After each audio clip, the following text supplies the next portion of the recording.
यूक्रेन के सदर Vladimir Zelensky ने यूक्रेन को लड़ाका तैयारों की फराहमी में हिचकिचाहट पर अमेरिका को तनकीद का निशाना बनाया है। उन्होंने कहा कि लड़ाका तैयारों और दीगर दिफाई हथियारों की फराहमी किसको करनी चाहिए, अभी भी टाल मटोल की जा रही है। ज़ेलेंस्की ने कहा कि यूक्रेन मुनासिब हथियारों के बगैर मिसाइलों से अपना दिफा नहीं कर सकता और टैंकों और जंगी तैयारों के बगैर मुहासराशुदा मारियोपोल को आज़ाद नहीं कर सकता। अपने ताज़ा तरीन वीडियो खिताब में ज़ेलेंस्की ने रूसी दावों पर भी हमला किया कि यूक्रेन रूसी जबान के इस्तेमाल को खत्म करने की कोशिश कर रहा है। Представники, міністр закордонних справ та міністр оборони України зустрілися сьогодні в Польщі з колегами із Сполучених Штатів Америки. До них приєднався і президент США Джо Байден. Як мені доповіли, переговори стосувалися, зокрема, і цих життєво важливих інтересів, про які я зазначив вище.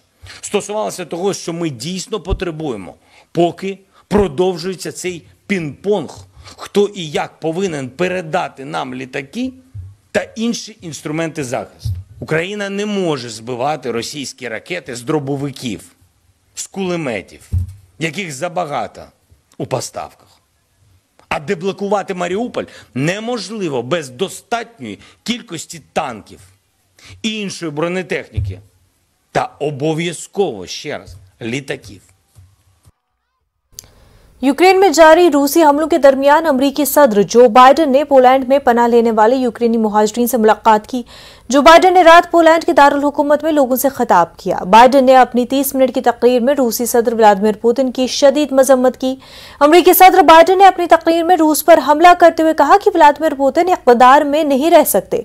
इस दौरान जो बाइडेन ने कहा कि यह लड़ाई तवील अरसे तक चलेगी।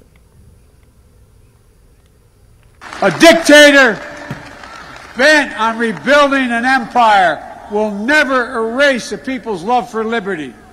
Brutality will never grind down their will to be free.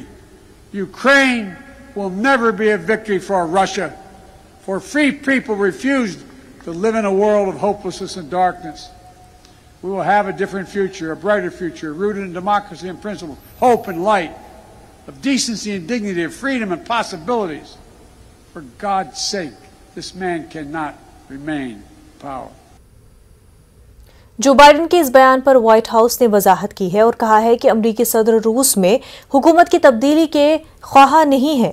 Joe Biden का नुक्ता नज़र ये था कि रूसी सदर पुतिन को अपने पड़ोसियों या खिते पर ताकत का इस्तेमाल करने की इजाज़त नहीं दी जा सकती।